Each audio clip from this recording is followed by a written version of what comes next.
Hi, this is the Philosophical Angle, and I'm your host, Chris Angle. I'm the author of 4 books in philosophy, one of which is The Philosophical Equations of Economics, and these books are free for viewing online at www.philosophypublishing.com. The purpose of the Philosophical Angle is to examine the nature of concepts being used in current media and compare the essence of the concept with the usage and circumstances in which the term is being used. This week we're going to discuss a statement by candidate Trump, who has declared that President Obama and candidate Hillary were the founders of the Islamic State. So in August, sometime this month, Don Trump, in a presidential speech, declared that Hillary and Obama are the founders of the Islamic State. And the press went berserk. Well, is he right? First, we must really go into and define the word founder. Well, according to the Merriam-Webster dictionary, founder is one who founds or establishes something. So now we need to understand the nature of the verb. And the definition in the Merriam-Webster says to take the first steps in building. Second definition, to set or ground on something solid, a base. Or thirdly, to establish as an institution, often with provision for future maintenance. Well, we can see that especially definition 1 and 3 have the most relevance to our question. If we can determine that President Obama and Secretary Hillary took the first step or were instrumental in establishing the Islamic State, then perhaps candidate Trump is correct. For now, let's go over the facts to see if it fits with the definition that we just described. The Islamic State is as we know, is a subsequent entity from ISIS, which stands for the Islamic State of Iraq and Syria. ISIS is a fundamental Sunni sect of Islam that wishes to resurrect its caliphate, which it's had throughout history. And the caliphate is as they say, the rightly guided one that will lead the Sunni Muslims to righteousness. And the caliphate arose after the death of Muhammad, after which there was a need for somebody to continue to guide the Muslim nation after he died. The Muslims believe that they need a leader, a righteous religious leader to guide them. They believe it is a key ingredient to being right before God. So if they are behaving well and are right before God, then Allah will reward them. And Muhammad said as much. When things don't go well for Muslims, they believe it is God's punishment being visited upon them. And as such, they look to rectify their behavior again to make themselves right before God. And for example, in the Quran, Surah 4, verse 74, let those fight in the way of Allah who sell the life of this world for the other. Whoso fighteth in the way of Allah will be slain, or be he victorious. On him we shall bestow a vast reward. So, but the picking of the caliphate was not easy because there was a basic schism within the family of Muhammad after his death. Some followers believed that the caliphate should be elected by a community of Muslims of the hierarchy of the Muslim family, and the other half, and those were the Sunni, that would be the Sunni coalition, and others believe that it should have gone to Ali, who was the brother-in-law and cousin of Muhammad. And this conflict between Shia, which would be represented by Ali, and the Sunni, which would be represented by the non-related followers of Muhammad, and over the choosing of a caliphate, remains to this day a present problem, and thus you have the big differential between the Shia, mainly in Iran and Baghdad, and the Sunni, which is mainly the rest of Islam, of the Islam nations. So now we know that the Sunni Muslims want a caliphate, and the followers of Ali, or the Shia, they have another word for caliphate, but it's called imamate, I-M-A-M-A-T-E. I don't know if I've pronounced it correctly, but imamate. So let's ask a couple of questions here. Why the Islamic State specifically, and why should it not happen in Turkey or Saudi Arabia? And why don't these areas rise up to offer and provide the caliphate? Okay, so in addition, we're going to ask a second question. Why are these particularly Sunni Muslims so harsh? So one, why did the Islamic State happen where it happened? And two, why are they so tough on everybody? As we notice the beheadings and everything else that's present in the media. Well, as we mentioned, the Islamic State Sunni Muslims feel that they need to be reading the Quran strictly and fundamentally, and following every word in order to be right with God.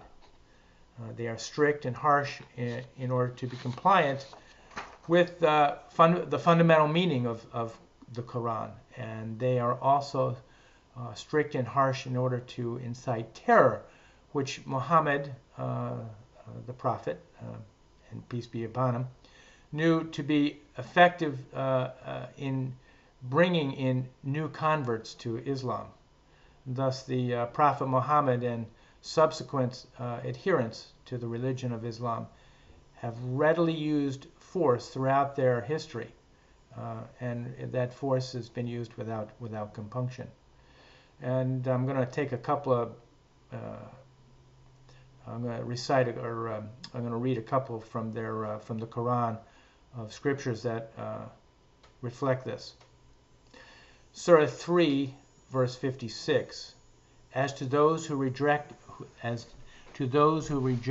faith, I will punish them with terrible agony in this world and in the hereafter, nor will they have anyone to help.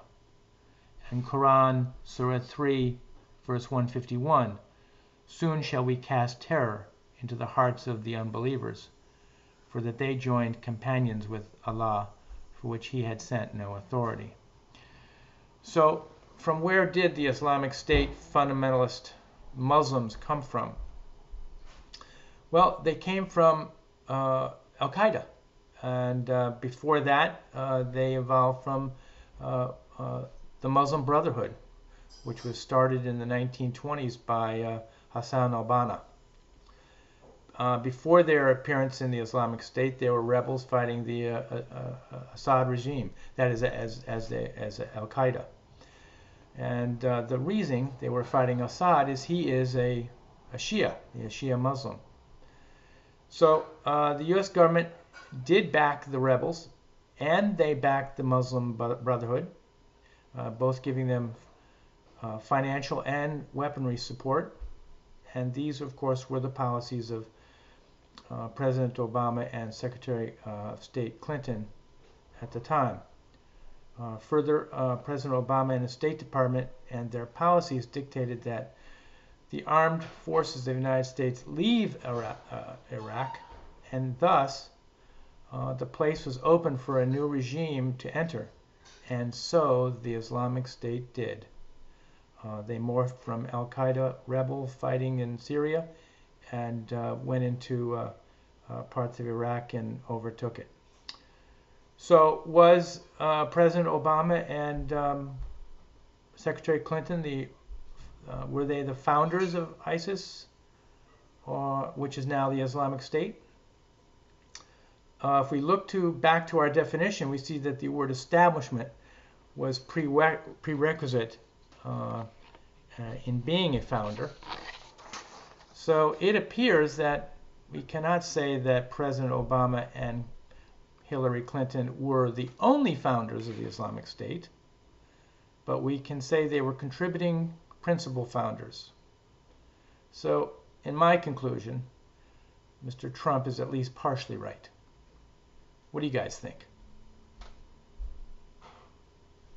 I mean, I find the term, or the idea that they're the founders to be patently absurd on its surface. I mean, this is an organization that has existed since 2004, and Barack Obama was a state senator back then. Even that,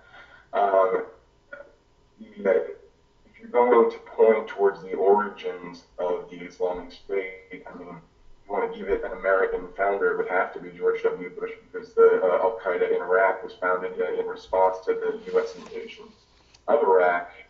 But I mean, I don't even like to play that game. You can also attribute a big portion of the blame to the actions of Assad, which created the vacuum in which ISIS was allowed to incubate and become the threat that it eventually morphed into. You can also point a finger at Iran and Russia for their support in propping up the Syrian regime. Because without that base of operations, they would never have been able to make it into Western Iraq. So the idea that somehow Obama's policies single-handedly contributed to the rise of ISIS is just factually incorrect. If you wanted to take a more generous interpretation of the statement that Obama was the founder, and say that he created the power vacuum into which the Islamic State swept and was allowed to rise.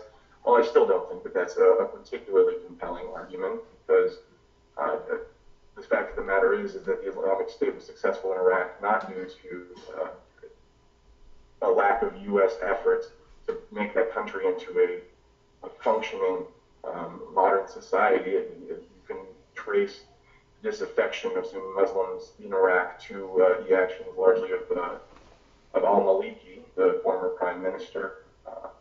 Now, if the armed forces hadn't worried about Sunni uprising when the Islamic State was attacking them, they would never have fled. So there are a lot of different factors that contributed to the rise of ISIS. There may be an argument to be made that leaving Iraq contributed to the rise of ISIS, but it certainly can't be seen as a founding measure. And I also think that argument has a substantial. Okay, Rick?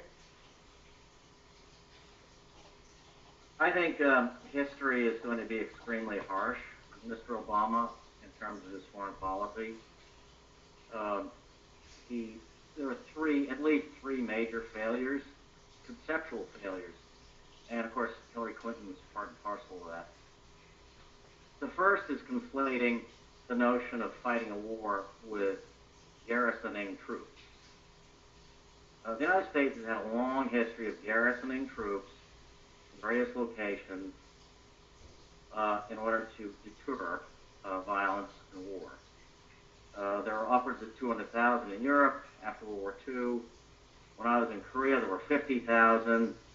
There are many thousands still in Japan. Nobody says anything. Nobody complains. The Japanese complain periodically, but is there violence on account of it? No. None. Here we had a situation in Iraq where 10,000 troops, or 15,000, some smaller number, much smaller than we ever garrisoned in Europe, a fraction really, could have easily prevented the spread of ISIS and prevented it from reaching the caliphate status that it's had even up until now, where it occupies territory in at least two countries. The second misunderstanding of Mr. Obama is that no-fly zones, safe zones, are an extremely important tool for foreign policy to deter further violence, particularly in respect of civilian populations. So, and here Hillary Clinton distinguished herself by calling for a safe zone in Syria. By not doing that, which again would have been a relatively cheap and effective measure, Mr. Obama has destabilized the entire European Union. All right?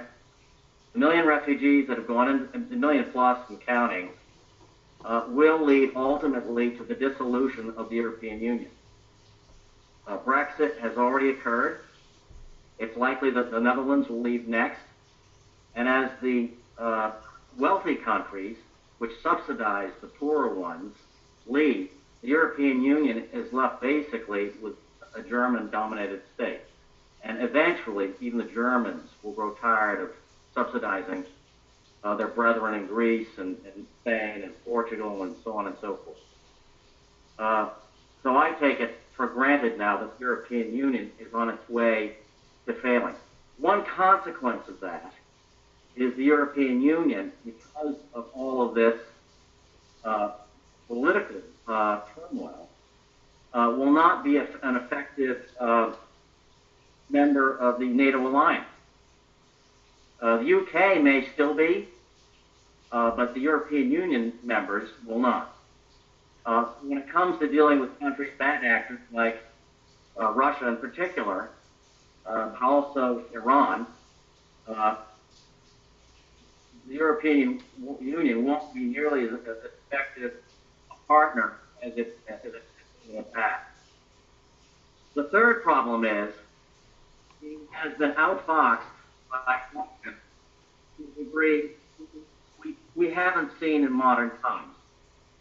Russia has simply run circles around this man strategically, to the point where they now control, along with Iran, events in Iraq, events in the broader North Mideastern region, and Mr. Obama is not being a bystander, adding troops here and there to put out fires, a few thousand, I think it's got 5,000 or 6,000, and counting.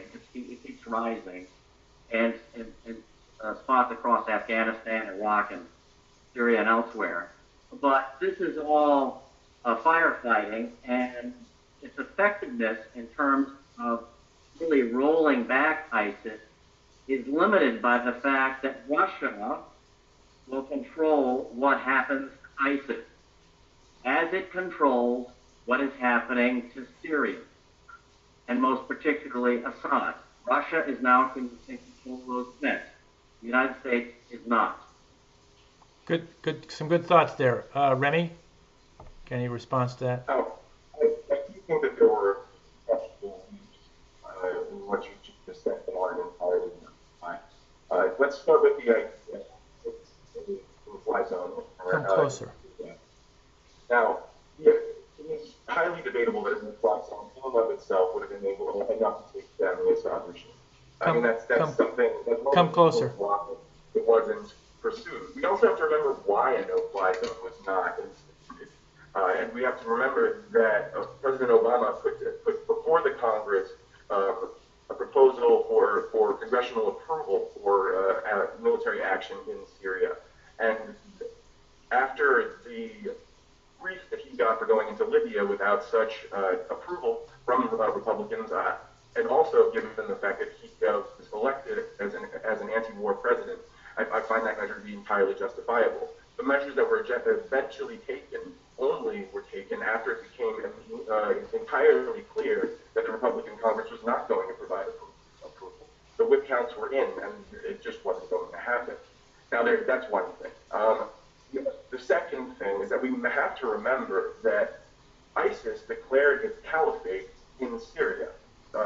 Even if the United States had remained in Iraq, it is doubtful that those troops would have been sent into Syria. And fine, they may not have taken over the large swaths of Iraq that they subsequently did. But to say that those troops would have prevented the establishment of the Islamic State is just not correct. third, we are in a situation where Russia has, unfortunately, a stronger hand to play than we do. I mean, that's the simple fact of the matter. But the reason why we haven't been able to take more decisive action is because there is no more decisive action that you can honestly believe will reliably lead to a more positive outcome for us. I mean, isn't it at least possible to imagine that had we taken out Assad and gone in with troops, that the exact same thing would have happened in Libya, in Syria, that happened in Libya, except with the presence of the main bulk of the Islamic State. I mean, it'd be a state of chaos worse than it is now, and possibly an even better incubator than the current Syrian situation. Rick? Well, you predicted 4 or 5 years ago that we would be in the situation we are now, where Brexit had happened, all right, where Russia now controls, along with Iran, all events, effectively, all military events in Iraq, where the United States would have been cut out of any serious role in Syria. Richard, I just want to correct you there. Russia is not in Iraq. It's not. They're working with the Iranians. They're supplying equipment to the Iranians as we speak. Sure, to Syria, for the Syrian question. But and to the Iranians. And to the Iranians. And to the Iranians. And to the Iranian, you're talking about Iran, okay. Go ahead. Here, I mean, there's a fourth point which bears mentioning, although it's so ludicrous. This nuclear peace treaty, on which Obama's reputation for diplomacy rests, is now obviously a total sham. Even the liberals are saying it's a total sham. So that was a ridiculous distraction. Hasn't achieved anything except stabilizing the region. On what basis is it now considered to be a total sham? Because Iran has been documented continuing to support terrorist activity. And now they have X number $100 billion to do more of it. It had nothing to do with terrorism. That was about nuclear weapons. You're reaching at straws here. How do you extricate one from the other? That's ludicrous. I mean, well, the idea of not having nuclear weapons as a good that is worth pursuing independently of other goals seems pretty reasonable to me, especially in the hands of that regime. Not at the risk of funding terrorism indirectly, which is the more immediate threat. What major acts of Iranian terrorism can you point to in the past 5 years? Hezbollah. All those activities by Hezbollah. What you have in Iran is actually a perfect natural enemy to ISIS. They can't stand each other. And to quote the Chinese, let's use the barbarians to fight the barbarians. I mean, the idea that you're somehow going to... Why are they allied with Russia? Because it's... How is it if we signed a peace treaty, we just sent them another $400 million, and they are allied with Russia? How can that in any $400 million as a result of international... Can you tell me what the policies would have been that would have given us a better outcome? Because you cannot judge policy just solely based on outcomes. You can only judge it compared to what the other options were. So what else should we have done? Well, as Rick stated, I think his very first statement that a garrison should have been left in the region, if not several garrisons, that would have prevented the vacuum, that would have prevented the Brexit and prevented the refugees and prevented might have even prevented Russia from increasing their influence. But I think that's his original point, and I think it has some value and merit, and we as we've done throughout the world. By the way, we were have to do by the Iraqi government, and this conviction that Obama didn't fight hard enough. Well, where's your evidence? because that seems like an awfully large assumption to be making, that we created a democracy and then we wanted to overrule them in an imperial fashion. I mean, come on. But the idea that troops in Iraq would have saved this situation magically, I mean, should we have garrisoned troops in Syria as well? How about Libya? And are these really the proposals that Guys, thank you very much. Our time is limited now. I'd just like to make a couple of closing remarks, and that I'd just like to let the viewers know that Remy is a political analyst in Washington, D.C., and Rick is a venture capitalist out in the West Coast, and it was a great debate. And we'll see you all next week. Thanks very much. Guys? Thank you. Thanks.